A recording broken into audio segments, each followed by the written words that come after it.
Bienvenidos a su podcast, La Alegría del Evangelio. Están hoy con nosotros a una voz ya conocida, Diana Ibarra. ¿Cómo estás, Diana? Buenas tardes, muy bien, gracias por la invitación. De nuevo. Claro. Y con Diana está una de sus amigas. Como pueden recordar, Diana nos contó su historia como empresaria hispana en los Estados Unidos, y ahora tenemos a Vivian Cortez. Vivian, bienvenida. Hola, gracias por invitarme, Diana. Claro, es un placer para nosotros que estés con nosotros, y your stories are important to tell, especially because young Latinas are looking out to people like you to see where they can go and what they can do with their lives. So, Vivian, para no perder tiempo, what's your background? Tell me a little bit about your background. So, born and raised in Chicago. My mother and father are from Puerto Rico, and I am the youngest of two brothers. I'm the only girl in my family, so I'm the baby. And so Vivian, what was your experience to be a Latina growing up in Chicago? it was horrible. It felt like I was trying to survive. I was trying to get out of, a neighborhood that I was growing up into, a low-income family. So I was always trying to find a way to better myself because I didn't want that life that I was, surrounded by, or the people that I was surrounded by. Yeah, so there's many young people that are in that situation right now, right? Maybe living in realities that are not the best realities. Where did that desire to improve yourself came from? Just being around, so many different people that it just impacted my life, that I just said, this life is not for me. Like, I don't want to be like them. I want to be better. I want to, change my life just because of the community that I was in. I just felt like everybody was just like set in their ways, and I wanted to like better my life and my future. I wanted to be a better person. I didn't want to get stuck in that, just being in that surrounding. I think sometimes people feel that you're not a project of your environment. You can be better. You can get out of there. You can not stay in that same situation that you're being raised in. It's very interesting. You're not a project of the environment. I think because people think like, just because I live in this neighborhood that I have to stay here. You don't have to stay there. You can be better. You can make yourself anything you want to be, and you don't have to stay in that same environment. The sky's the limit. You can just take yourself how far you want to go. And don't get stuck thinking that, just because I'm here doesn't mean I can't move further. I can't be more successful.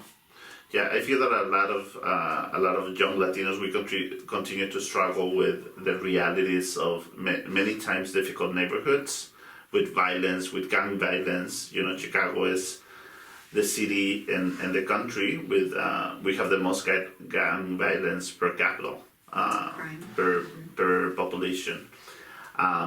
And many of our young people get involved in activities, and many times not because they want to, but many times because it's their environment. So as I hear you talk, it's interesting that even though you were in a situation where there might have been, violence and negative activity around you, you said, I want to do this. This is not for me. This is not what I want.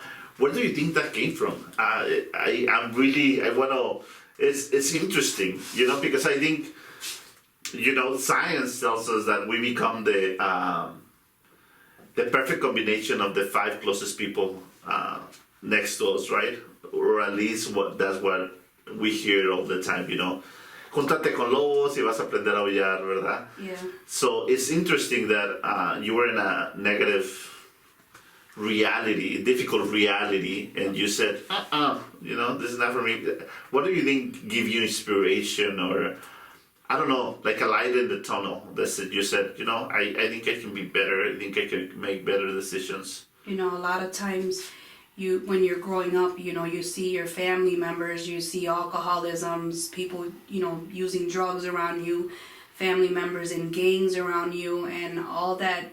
I just took all that negativity, like watching it grow up as a child, and I didn't want to be a product of that environment. I just wanted to get out of there. So I started working at a very young age. By the age of 15, during 8th grade, I went to school and I asked for a worker's permit.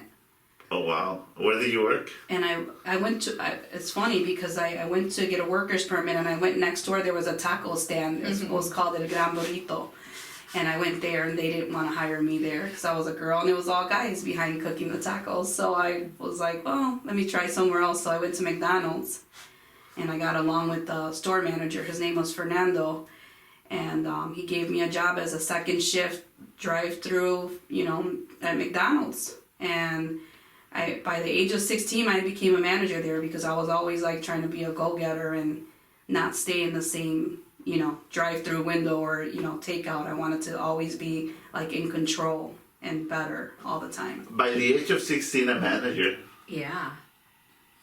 Yeah. That's hard work. Yeah, that's hard work. I want to go back a little bit, Vivian. You said, alcoholism, domestic violence, drug use.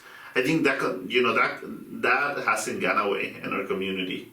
I think one of the things we try to do in Iscali is try to inspire people to live better lives, better quality of lives, be the best version of themselves, because God wants us to be happy. As you look back at yourself being 15, 16 in that environment, now as an adult, what could have you done different, and what would you have done different back then, as you look at your surroundings?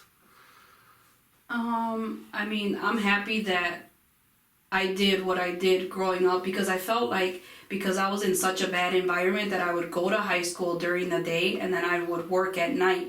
So I was trying to get myself like completely out of my neighborhood and busy because I wanted to not be, surrounded around that. What I wanted to do, what I would have done different, probably gone to college, because I never went to college.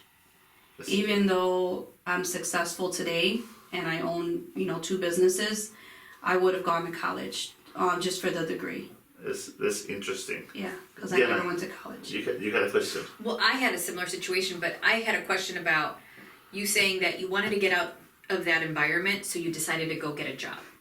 Right. So that was really interesting to me. So you felt that going to work was a way for you to get out of that environment because how did you feel like going to work was going to get you out?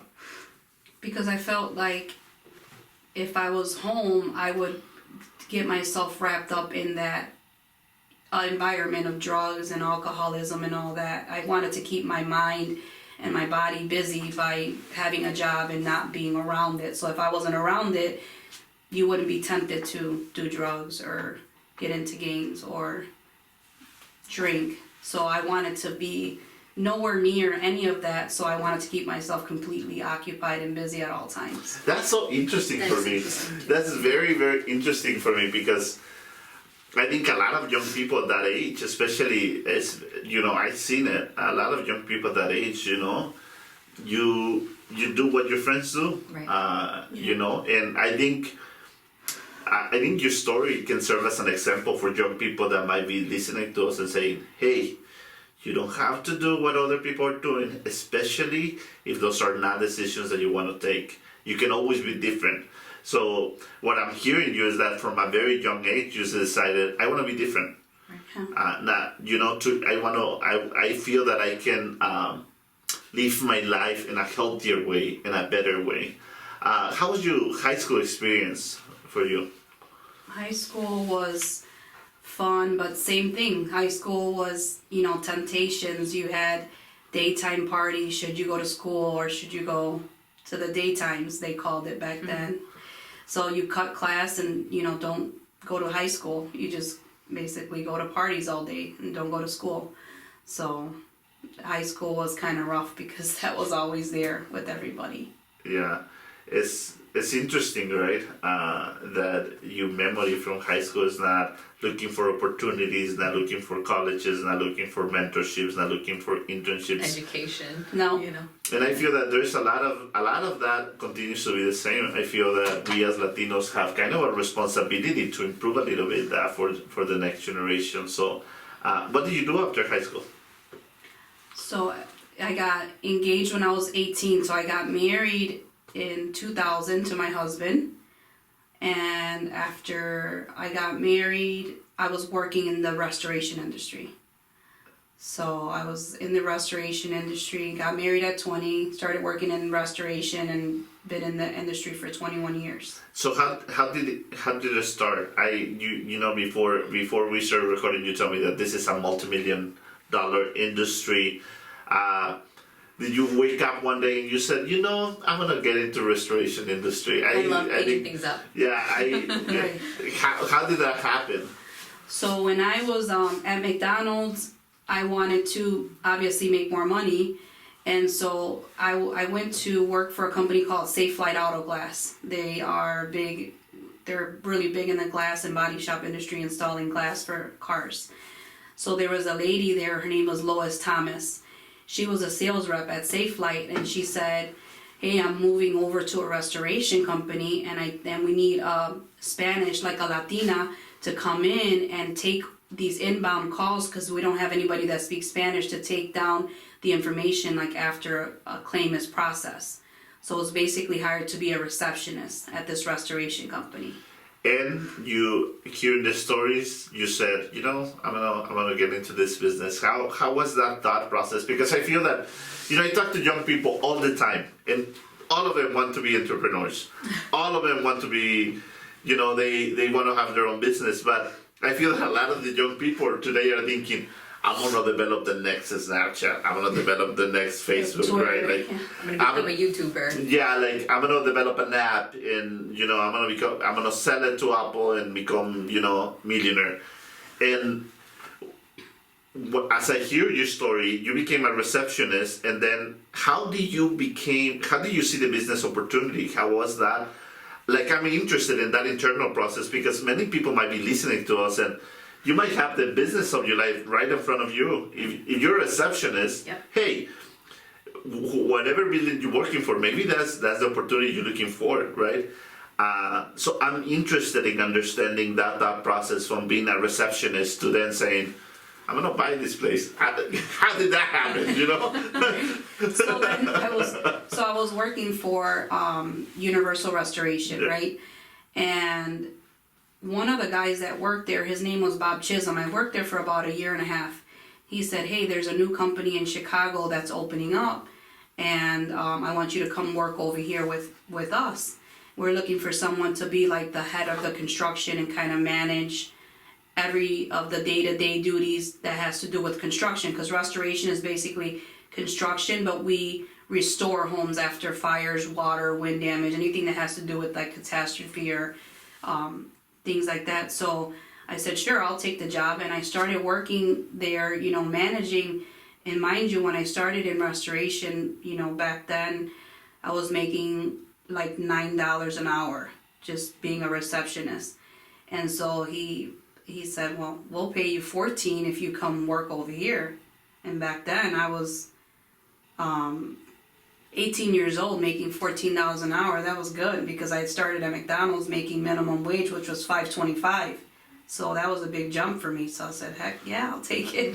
My first job was $6.50. Okay. Yeah. I came from Mexico, so I was like, I'm gonna become millionaire. Yeah, I was I hit the jackpot. That's how I felt when I was making $14 an hour. I said, holy crap. And think about that's back then. And that was back then. Yeah. And it's good money. what did you do in this new job? So what was your responsibility? So I worked there for 8 years, and basically I was the head, like a project coordinator. So I would intake the information, apply for building permits, and then coordinate estimators, project managers, and get the claim from beginning to end until the job was 100% completed. Well, then that company ended up closing their doors. I left there 3 years before they closed their doors, and a good friend of mine that worked with me, his name is Robert, that's my partner now, he said, I'm gonna open up a restoration company and I want you to come work with me. Well, since we started the company new, we didn't have a lot of new connections. So that's when I started working in the field in sales. So I was basically networking with all the insurance agents, realtors, property managers, like anybody that had to do with anything that owned a building or commercial property. Why do you think, from being a receptionist, people start paying attention to you and said, she has potential, she should be a project manager? ¿Cuál fue tu actitud, verdad? Porque muchas veces, y lo hablamos contigo, ¿verdad, Diana? Cuando viniste al episodio, es que tienes que ser el primero en llegar, el último en irte, ¿no? Y muchas veces puedes tener un trabajo insignificante en algún lugar, pero siempre hay alguien viéndote. There's always somebody watching. And si ve que le echas ganas, if they see that you're really putting your effort, you're really putting your hours, they might invite you to new opportunities. What do you think were those attitudes that you had, tu actitud? ¿Qué actitudes tenías that you saw that people around you were like, this 18-year-old Latina should be a project manager, she should be a partner in a business? Yeah. Yo pienso que a veces uno se tiene que aplicar y hacer más, no solamente lo que te da la empresa para hacer. So tienes que darle lo máximo. So si empiezas a las 8 y no terminas tu trabajo hasta las 8, entonces quédate hasta las 8. Al final del cabo vas a ser un ejemplo para la empresa y te van a decir, esta muchacha, no importa la hora que llegue, a la hora que salga siempre le está echando más ganas para seguir hacia adelante o mover nuestro trabajo hacia adelante. So no es, a veces la gente se piensa que, ok, voy a trabajar de 8 a 5 y ya, no le voy a dar nada más. Entonces no hay área para uno crecer, para uno tener como más potential para hacer más dinero, porque te estás cuiteando temprano, no estás enseñándole que la empresa le da interés a. Yeah, you're going farther, you're going the extra mile, no? Yeah, So can you give me some examples of what you did as a receptionist or, with the new company, Universal? What things do you think you did that then made Robert say, you know what, Vivian, I want you to come with me? What things do you think stood out to Robert to say, I want Vivian to come on board with me?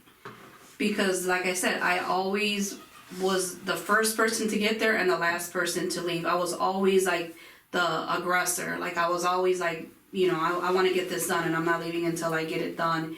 And I've always felt like I'm a people person. So I wanted to get like, even when I got people to call me, if I was talking to an insurance adjuster on the phone, they liked me so much, they would call me with their claims directly with not even meeting me because I was such a people person on the phone. So that's how I like branched out and started like networking more and having more different events and catering more to the insurance and property managers and realtors and things like that, because I felt like there was more like potential in me to get, more calls and more claims coming in. Why were people calling you and not somebody else? What was the difference with you? It's like the service. People are always looking for service. You're as good as the last customer that the agent or client gives you, right? So if you're on top of it, so if you call me with a claim and I tell you like, hey, I took care of this customer, they had a house fire. So immediately you call me and you say, hey, I have a house fire here in Maywood, for an example, right? And so I get there immediately, we secure the house, we board it up, we winterize it. Now the family's out there, they're displaced, they have nowhere to go, they have their dogs, their cats, their kids.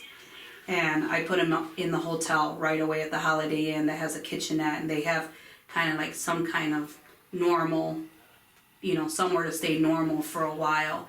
And so then I report back to the agent, hey, basically I just made you look like a hero because I'm helping them along the way through the process. We're securing their valuables. So right away I get there, we secure their passports, their firearms, any money, jewelry, things that make sense that you don't want to leave behind. And so we take all that out. And immediately we have a dry cleaning company come in and take some emergency clothes That way they have some clean clothes the next day to have, because they just lost everything in their fire. So when you show up to a fire and you show face and you show that, hey, this is why you pay so much insurance for your, home, is because everything that follows after that is just service that you give your customer. So you go above and beyond, by securing their belongings, by securing their house, by winterizing their pipes from bursting and causing additional damage. So you go so much the extra mile for the agent that sticks out, versus a person that comes to your office and they ask you for their business, but they don't know anything about the restoration business, like the back, the work, the legwork that goes into it. Yeah, what I'm hearing is that le echas ganas, you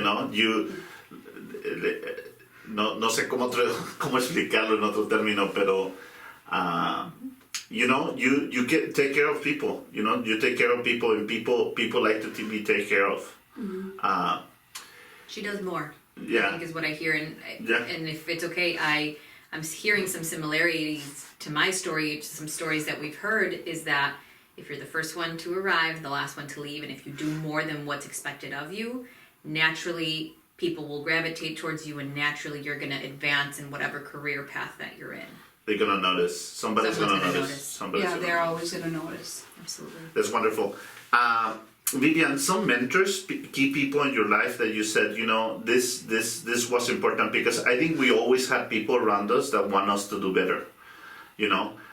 For example, in my life, my mom has been a huge influence, and I would have taken worse decisions in my life if it wasn't for the presence of my mother. Good mentors, influencers in your life that you said, they really have made an impact in my life. A mentor, I would say my husband. Your husband, that's wonderful. Yeah, I think he was a big mentor in my life, because we got married so young. Well, I did. I got married so young, and I always felt like, no matter what, nobody's perfect, right? So you always have like that little inner voice, like, hey, let's go drink or go here or there. And I felt like, because I got married at such a young age, to him, it was like, he was like, let's run a tight ship, let's do things right. And, we got married, at 18, I got married, and I had my first son when I was 19. And I think that's what like motivated me to like do good in life, was I wanted to give a better life to my son. I wanted to give a better life to my family, to my husband, and I wanted to be everything that everybody around me that was negative, that said you're never going to amount to anything, you're never going to do, good. I wanted to take all those negative vibes that other family members were saying and I wanted to turn all that negative into a positive for like me, for my husband, for my son. And that's what made me like work harder and harder throughout the years to not stay still and not stay in the same position, and keep working on, growing to be better. Yeah. What are some of in the other side, some of the negative influences that you might have fall for? It's wonderful. I think you're lucky that your partner, your husband, is the person that, you see also as a mentor, as somebody that was a big influence of positivity in your life. That's not the case many times in many just regular marriages. Yeah. What are, in the other side of the aisle, what are some of the bad influences that you said? And you don't have to say who they were, but did you have any people saying, come and don't work so hard, don't go to work, come here, let's go do this, let's go do that? Oh yeah, a lot of my my high school friends, even neighbors, because I lived in a 6-unit building. Mm-hmm. So everybody would sit in the back porch, and it was just talking, drinking, gossiping. Nos gusta el chisme. Try this drug. It's not going to do anything to you. It's not going to get you addicted.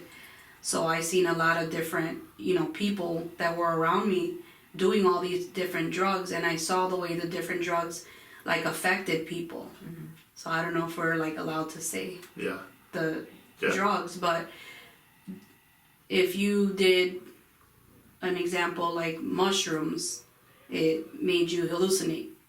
If you did like cocaine, it made them hyper. So I saw all these people around me doing all this stuff, and I'm like, like what is going on here, and try it, it's not going to do anything, it's not going to get addicting. And then throughout the months and years, I would see the effect of the drugs with the people that I was growing up with. So they got either really skinny, they got strung out, they became, prostitutes, and they stole. And even like my own family members, like I remember one day, because we're Latinos, right? So we believe in quinceañeras. Yeah, we love quinceañeras. Yeah, quinceañeras. So my mom had bought me the quinceañera ring and the chain, how they bless it in church and everything. And I came home one day and I cried because one of my family members took all my jewelry and sold it to buy drugs. Wow. So that's why I was harsh. As you look now at the Latino community, your story has a lot of potential. What would you tell people, like young Latinos, young Latinas, that might be in similar situations as you, that might listen to this podcast? What do you tell them? How do you get out of it? How do you, I think I have seen people get addicted, and but I have also seen people leave their addictions behind and become people that I'm like, wow, you really had potential. Oh, yeah. And you didn't even know. What would you tell people that might be listening to your story? Que le echen ganas, que no te tienes que quedar en la situación que estás. You can do better. You can don't ever feel like you have to stay where you're at. You can always do better and work hard at everything and anything that you can to better yourself in your life. You don't have to stay there. Because I can tell you that I came from nothing, low-income family, didn't have anything, and now, I own a multi-million-dollar restoration company. Aside from that, we own a gaming cafe, which is like a slot machine venue, place. And that was just something that was just added on to the, to like, hey, I want to try something, different that I had no idea on even how to apply for a tax ID number or a liquor license or even a business license. And I had Robert, he owns one too, and he said, why don't you try this out? And I just started trying to figure out my ways and asking questions, and then figured that out, so we opened up a second business. That's great. What is your greatest motivation right now? To keep succeeding, to keep doing better. What motivates you every day? My kids. Your kids. My kids are like the reason why. Yeah.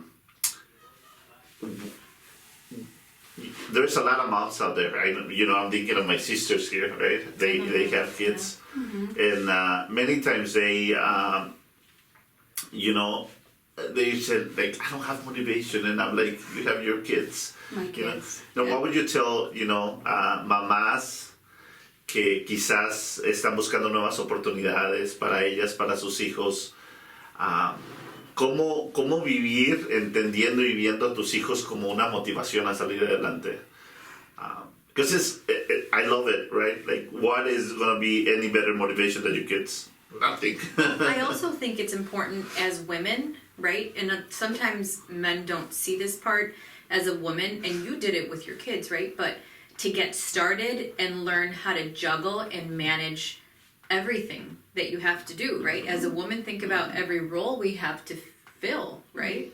Not only do we have that full-time job of being a mom and that full-time responsibility, but then opening a business. How do you think you were able to do it in, being a mom, being in such a crazy time-consuming industry, giving all those extra hours, giving all that extra, extra work that you weren't supposed to do, but you said, I'm going to do it anyway. Right. So being a mom, how do you feel like you juggled both? I just, honestly, it's like I look at my kids and I remember everything that I went through, and I wanted them to have a better life.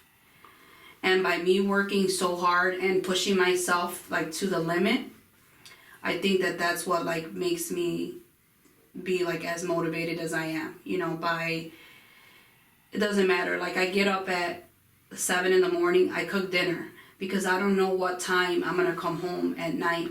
So I want to make sure that my kids have something to eat if I don't get home till 7, 8 o'clock at night, that they still, when they get home from school at 3, that they have something to eat. So just making that extra effort for your kids and for you is going to go the long extra mile in the future. So if your kids don't motivate you, I don't know what will, because everything I do is for them. I want them to, and it's not only about like bettering their life. It's not even about materialistic things. Like I don't want them to think that materialistic things is why, you know, we work so hard. It's just for the whole overall picture, the lifestyle that they live, you know, the food, the environment, the people that we surround ourselves with. You know, all that plays a big role in, you know, being a mom and being busy and seeing them to be motivated. Yeah, of course. That's true. You know, I see that, you know, mothers are definitely play a significant role, especially in the Latino community. Like, moms are like las mamás, you know, las jefas de la casa. Tenemos que hacer todo. Yeah. Did you hear? I mean, she has to wake up early and make sure that she does what she needs to. You know, some moms go to work part-time, come home, cook, and they're home to put them to bed. Not every woman entrepreneur has that luxury, right? Maybe some days you do, but most of the time you pretty much have to, would you agree, like schedule your day according to everything you want to accomplish in that day, right? So I need to feed my kids, so guess what? If I have to wake up at 5 a.m. because I have a 7 a.m. meeting, guess what? That's what needs to happen, right? So you kind of have to design your day according to what your goals are, right? What you want to accomplish that day, what you have. Exactly. So you make it work. It's crazy. Right? It's wonderful. We are getting close to finishing our conversation today, but as you look to your future, Vivian, what's next for you? How do you want to be remembered? That's a good question. I think I want to be remembered as a person that tried to get out and that got out and that will continue to try, and I will never give up no matter what, and I will always try to be a strong Latina and a good role model for my kids and for other Latinas. You just gotta keep trying. You don't give up no matter what obstacles you go through. I think that we just have to be strong and we have to be go-getters. Yeah. A dream that you haven't achieved that you want to achieve? It's funny because a friend of mine and Diana's, Guillermo, we're always joking about being billionaires. So Yeah. Is that your... It's just like a joke. He's like, en 5 años los vamos a retirar, and I'm like, en 5 años vamos a echarle ganas. Yes.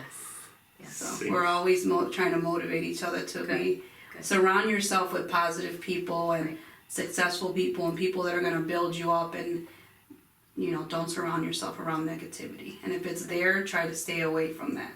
Yeah.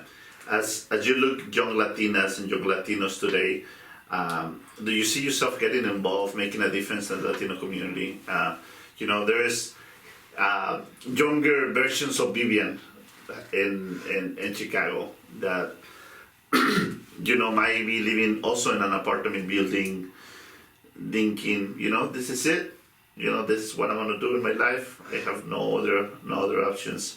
As you hear, you know, as you imagine other versions of yourself, you know, many times immigrant, many times, you know, first generation,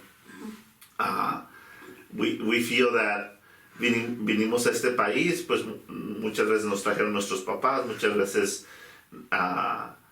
sentimos que we cannot achieve things. As you see younger Latinos, younger Latinas, how do you see yourself even getting involved in, you know? Anybody that needs like a mentor or someone that they can talk to, or I'm willing to help any Latina or any Latino that wants to talk to somebody and feel like, you know, they have questions or they need a some kind of motivation, I'll be willing to help anybody. Share my story, help them, even if it's to get a job or to connect them with somebody that I know. Anything that I can do to help the Latin community, I'm willing to do. And if that's being a mentor to multiple people or to one person, if I can make a difference in one person's life, I'm willing to do that because it made a difference in my life. So thank you. This is going to be my last question, and Diana, feel free to jump in. But we all have gone through difficult moments. Yeah. Can you tell us a story of a difficult moment you went through, and how did you get out of it? Difficult story. We all have that moment when estamos a punto de tirar la toalla, no more, I can no longer keep going. Probably I feel like when I was growing up, I felt like I was like my mom looked at me like I had to do everything. So like at 9 years old, my mom had me, I was on a chair cooking, cleaning, taking care of my brothers, and I was the youngest. Is that because you were a female? Because I was a female, and Okay. and if I didn't do the chores and didn't take care of my brother and didn't cook dinner, I was gonna get in trouble when she got home. I think that growing up in that environment, I wanted to throw the towel in because I was like, Jesus, I should be playing right now, not cooking dinner. I'm 9 years old. And at 9 years old, I was cooking. Or my mom would drop me off at the laundromat in the corner with 5 big laundry bags, and I'll be back and pick you up, while she worked or she did whatever she needed to do. So there was a lot of hard times where I did want to, I was young, I was little, but I wanted to throw the towel in because it was like, the heck, I should be playing with dolls and whatever else, not doing adult. So I think that my life I was forced to become an adult faster. So that, I wanted to throw the towel in, but I felt like because I was forced to be an adult faster than I should is why I am where I am today. Because I felt like I was forced. Yeah. Diana, final comments, questions? I'm just curious, so if you were to have Vivian in front of you right now, Vivian at 13 years old, Vivian at 14 years old. At 9. At 9. At any point, right, if you had Vivian in front of you right now, what's one piece of advice, just one, or one step that you would recommend they take today to motivate them to get out? So one action that they can take that's going to be one step closer to getting them out of maybe a similar lifestyle that you were in. I would say one step is to obviously get yourself out of, let me see. So for example, you went to go get a job, right? Yeah. Or you stayed busy, right? If there's a young girl who's dealing with drugs around her, that's dealing with, crime around her neighborhood, and she doesn't know what to do, she wants to get out, but she doesn't know how, what should she do? She should talk to someone that's close in her family and express her feelings, or she should try to find a hobby if she can't find a job, or try to just not do, go to school, do after school projects, just try to be out, not surrounded in the area that she doesn't want to be in. How do they say no? It's hard because, when you got bad influences around you, it's hard to say no, but try not to be around those people. If you know you're going to be vulnerable and you don't know how to say no, try not to put yourself in that place where you don't know how to say no, where you're going to do things that you're going to regret. Yeah. Vivian, thank you so much. Thank you, guys. Thank you so much for sharing part of your story. I feel that there is so much more. Mm-hmm. Not only to unpack, but to come. You're very young. You're a young Latina. Mm-hmm. I can't wait to see what you do with your family. I can't wait to see what you do in the community. My best wishes. Thank you for coming and share your story. Diana, gracias por estar con nosotros. Invitar a Vivian a compartir su historia. I'm happy we did this. Yeah, thank you very much. I appreciate you, Diana. You're welcome. She's my mentor too. You mentor each We have other. to learn from each other. Yeah. So thank you for having me and thank you for interviewing and I appreciate you guys. Yeah. Thank you. Muchas gracias por acompañarnos en su podcast. Recuerda, si esta historia te inspiró, si esta historia te tocó tu corazón en algún momento, si hay alguien en el que empezaste escuchando esta historia, no olvides de compartirla. Muchísimas gracias y nos vemos hasta la próxima semana.